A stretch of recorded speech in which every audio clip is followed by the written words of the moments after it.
যদি মিথ্যা বলস তাহলে তোর ঘাট মটকাবো। ভার্সিটি থেকে বাড়ি বেশি দূরে না, তাই হাঁটতেছে আর এসব কথা বলতেছে। অবশেষে তারা সবাই বাড়িতে এসে কলিং বেল চাপ দিল, কিন্তু দরজা খুললাম না। অনুষ্ঠান শুরু হয়েছিল জোহরের নামাজের পরে, যার কারণে বাড়িতে আসার একটু পরে আসরের আজান দেয়। আর আমি আসরের নামাজ পড়ছিলাম, তাই দরজা খুলি নাই। আরেকবার চাপ দিয়ে সীমা বলল, দেখ তো কয়টা বাজে। 5টা বাজে।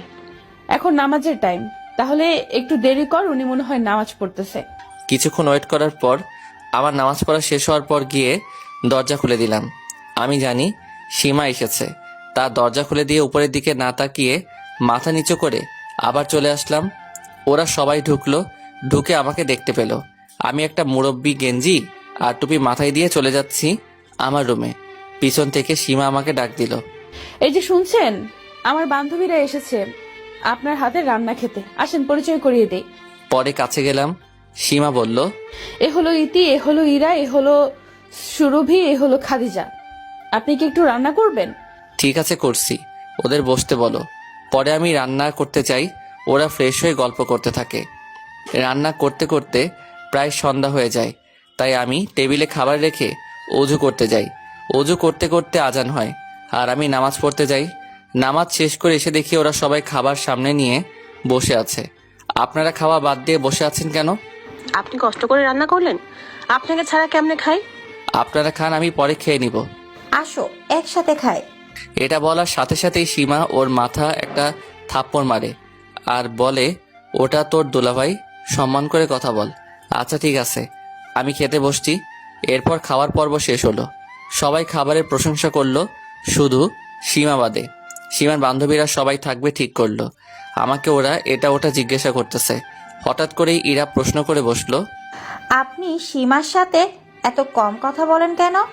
আমরা আসছি তাই মনে হয় এত কম কথা বলতেছে। এসব আজে বাজে প্রশ্ন করা বাদ দে, চল রুমে যাই। ঈশার আজান হচ্ছে, তাই আমি নামাজ পড়তে চলে এসেছি। আমার জন্য ভালো হলো, প্রথমে যার উপর ক্রাশ খেলা তাকে পাওয়ার সম্ভাবনা আছে। কেমন করে? কি উল্টাপাল্টা কথা বলছিস? কেন, তুই একদিন বললি দুলাভাই দেখতে একদম বিশ্রী, মুখ ভরা দাড়ি, দেখতে কিরকম দেখা যায়। আমার জীবনটাই শেষ হয়ে গেছে ওর সাথে বিয়ে হয়ে, ডিভোর্স নিয়ে নিব। তোর তো পছন্দ হয়নি, তুই ডিভোর্স দিবি, আর আমি চান্স নেওয়ার ট্রাই করব। সীমার মুখটা অন্ধকার হয়ে গেল, কিছু বলল না। আমি নামাজ পড়ে বাড়িতে আসলাম। এসে আমি যে অন্য রুমে গেলাম থাকার জন্য, বিছানায় শুয়ে আছি, দেখি সীমা আসছে। এসে চুপচাপ দাঁড়িয়ে আছি। চুপচাপ দাঁড়িয়ে থাকা দেখে বললাম, তুমি কিছু বলবা?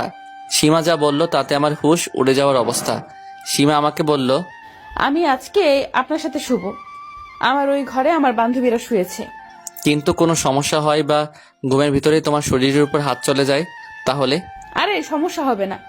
আচ্ছা ঠিক আছে, মাঝখানে কোলবালিশটা দিচ্ছি। তারপর দুজন দুই পাশে শুয়ে পড়লাম। আমি কিছুক্ষণের ভিতরে ঘুমিয়ে গেলাম। সীমাও ঘুমিয়ে গেছে হয়তো। আমার ফজরের আজানের সাথে সাথেই ঘুম ভেঙে গেল। আসলে অভ্যাস হয়ে গেছে আজানের সময় ওঠার। চোখ খুলে দেখি সীমা আমার বুকের উপর শুয়ে আছে। সীমা এমনি কিউট, তাকে আরো কিউট লাগতেছে। আসলেই আমাকে সীমার সাথে মানায়নি। সীমা কত সুন্দর আর আমি কত কালো। সীমাকে তো আরো সুন্দর ছেলের সাথে ভালো মানাতো। আমি ওকে বুক থেকে সরিয়ে আমি উঠে ফ্রেশ হতে গেলাম নামাজ পড়তে। নামাজ পড়ে এসে দেখি সীমাও নামাজ পড়ছে। মনে মনে খুশি হলাম। যাই হোক, আল্লাহ সীমাকে বুদ্ধি দিয়েছে। আমি গিয়ে কোরআন শরীফ পড়া শুরু করলাম। জোরে জোরে কোরআন পড়ছি। কোরআন জোরে পড়াই সবচেয়ে উত্তম। আমার কণ্ঠটা একটু সুন্দরই ছিল আর সুর দিয়ে কোরআন পড়ছিলাম, যেটা হয়তো সীমার ভালো লেগেছিল। তাই দেখি সীমা পাশে এসে বসে আছে, আমার মুখের দিকে তাকিয়ে আছে। আমার কোরআন পড়া শেষ হতেই সীমার দিকে তাকালাম। তাকাতেই সীমা একটু লজ্জা পেল আর উঠে গেল। আমি রান্না করতে চলে গেলাম।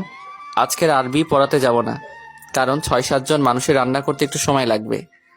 আমি রান্না করছি, সীমা ওদের বান্ধবীর কাছে এসে দেখে ওরা সবাই দেয়ালের দিকে পিঠ লাগিয়ে বসে আছে। সীমা বলল, কি রে, তোরা এইরকম বসে আছিস কেন?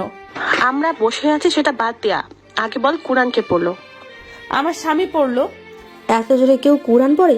তোর স্বামীর কোরআন পড়ার শব্দ শুনে ঘুম ভেঙে গেছে। ঘুম ভেঙে ভালোই হয়েছে, ঘুম না ভাঙলে কি এত সুন্দর তেলাওয়াত শুনতে পেতাম?